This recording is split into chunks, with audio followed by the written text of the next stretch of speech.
نحمده ونصلي على رسوله الكريم اما بعد۔ محترم سامعین، السلام علیکم ورحمۃ اللہ وبرکاتہ۔ آج کی مجلس ایک جری نڈر غازی اسلام صحابی کے متعلق ہے، ایک ایسا مجاہد جس نے قریش مکہ اور کفار و مشرکین کو واقعتاً ناکوں چنے چبوائے اور چند افراد کی مدد اور ٹیم کے ساتھ اسلام کے دشمنوں کو ایسی نکیل ڈالی کہ وہ خود ہاتھ کھڑے کرنے پہ مجبور ہو گئے اور محمد صلی اللہ علیہ وسلم کو خط لکھ کر اس مجاہد کو روکنے کی اور جان چھڑانے کی درخواست کرنے لگے۔ اس غازی اور مجاہد کے مزید احوال جاننے کے لیے ویڈیو کو آخر تک دیکھیے اور دوسروں سے شیئر کیجیے۔ مزید آگے بڑھنے سے پہلے یہ چینل سبسکرائب کیجیے اور بیل کے بٹن پر کلک کیجیے تاکہ آنے والی اس طرح کی انفارمیٹیو ویڈیوز آپ تک پہنچ سکیں۔ سامعین، جس عظیم المرتبت صحابی کا تذکرہ ہم لے کے بیٹھے ہیں ان کا نام عتبہ رضی اللہ عنہ ہے۔ ابو بصیر کنیت ہے اور اسی کنیت سے حلقہ اصحاب رضی اللہ عنہم میں شہرت رکھتے ہیں۔ مسعر حرب ان کا لقب ہے جو انہیں حضور علیہ السلام نے عطا فرمایا تھا، جس کی تفصیل آگے چل کر آپ خود جان لیں گے۔ والد کا نام اسید ہے۔ علامہ طبری رحمہ اللہ کے بقول ابو بصیر رضی اللہ عنہ کی والدہ کا نام سالمہ تھا جو عبد بن یزید بن ہاشم کی بیٹی تھی۔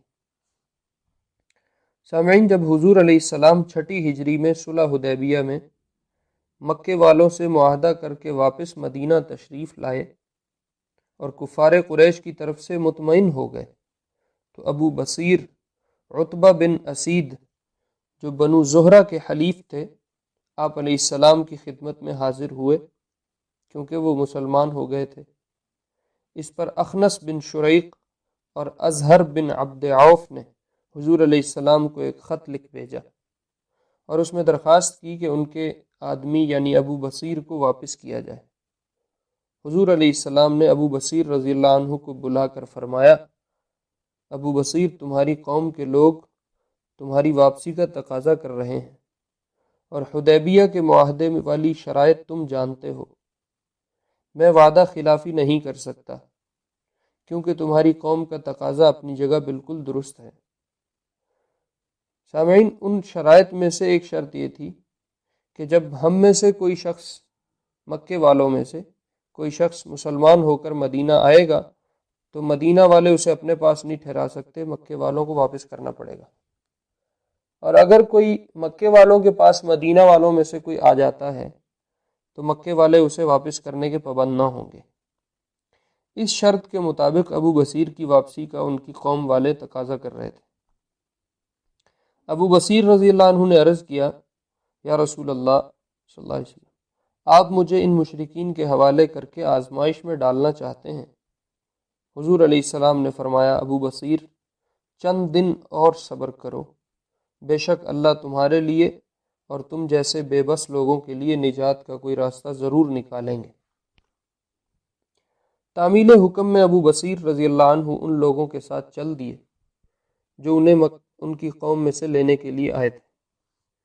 جب ذوالحلیفہ پہنچے جو مدینے سے قریب ہی ایک جگہ ہے جہاں مشہور مسجد ذی الحلیفہ بھی ہے، اسی مسجد پہ آج کل رک کے احرام وغیرہ باندھا جاتا ہے، تو وہ لوگ ایک دیوار کے ساتھ دم لینے اور سستانے کے لیے بیٹھ گئے۔ ابو بصیر رضی اللہ عنہ نے اس شخص کی تلوار اٹھا لی جو انہیں لینے آیا ہوا تھا اور آنن فانن اس کی گردن اڑا دی۔ یہ دیکھ کر دوسرا شخص بھاگ نکلا اور بھاگتے بھاگتے حضور علیہ السلام کے پاس مسجد نبوی میں پہنچ گیا۔ آپ علیہ السلام نے اسے دیکھ کر فرمایا، یہ آدمی کسی مصیبت سے دوچار ہوا ہے۔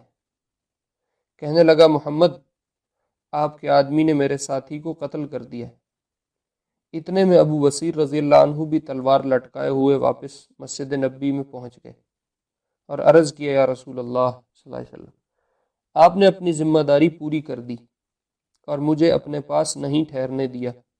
حضور علیہ السلام نے فرمایا، تیرا بھلا نہ ہو، اگر اس کے ساتھ اور آدمی ہوتے تو تو نے لڑائی بھڑکا دی تھی۔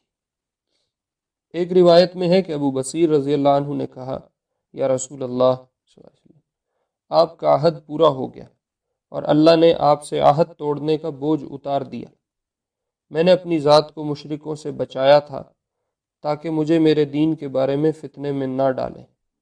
آپ علیہ السلام نے صحابہ سے مخاطب ہو کر فرمایا، اس کی ماں کی خرابی ہو، یہ شخص مسعر حرب ہے، یعنی جنگ کی آگ بھڑکانے والا ہے۔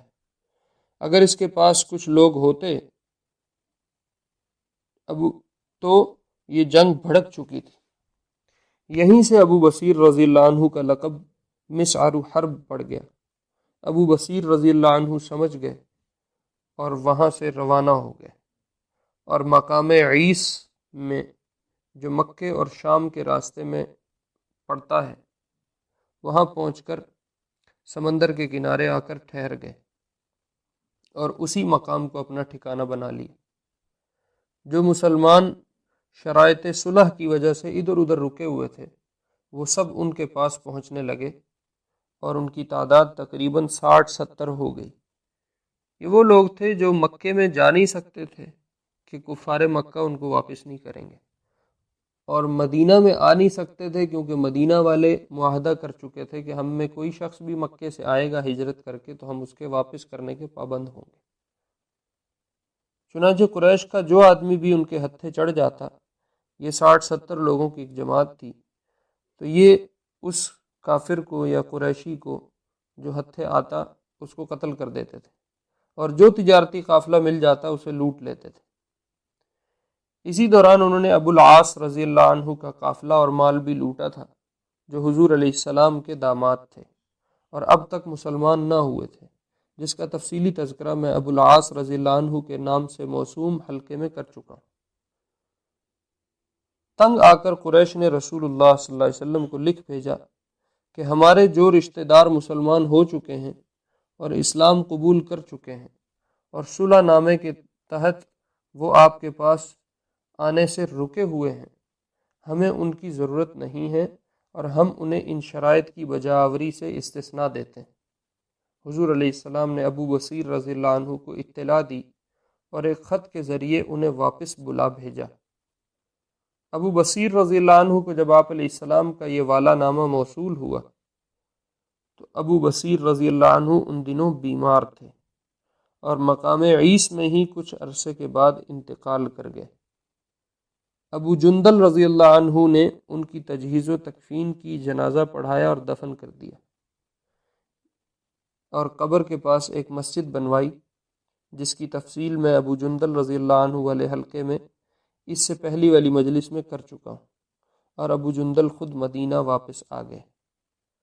سامعین، یہ کچھ احوال تھے ابو بصیر رضی اللہ عنہ کے۔ اللہ رب العزت ان حضرات کے تذکروں کو زندہ کرنے کے طفیل ہماری نسلوں میں اپنے دین کو زندہ فرمائے اور بلا استحقاق ان کی صفوں میں ہمارا حشر فرمائے۔ وآخر دعوانا ان الحمد للہ رب العالمین۔ هم قدوة للسالك أقمار ليل حالك، هم قدوة للسالك أقمار ليل حالك، تنجي من المهالك، وهم منارات الوفا، تنجي من المهالك، وهم منارات الوفا.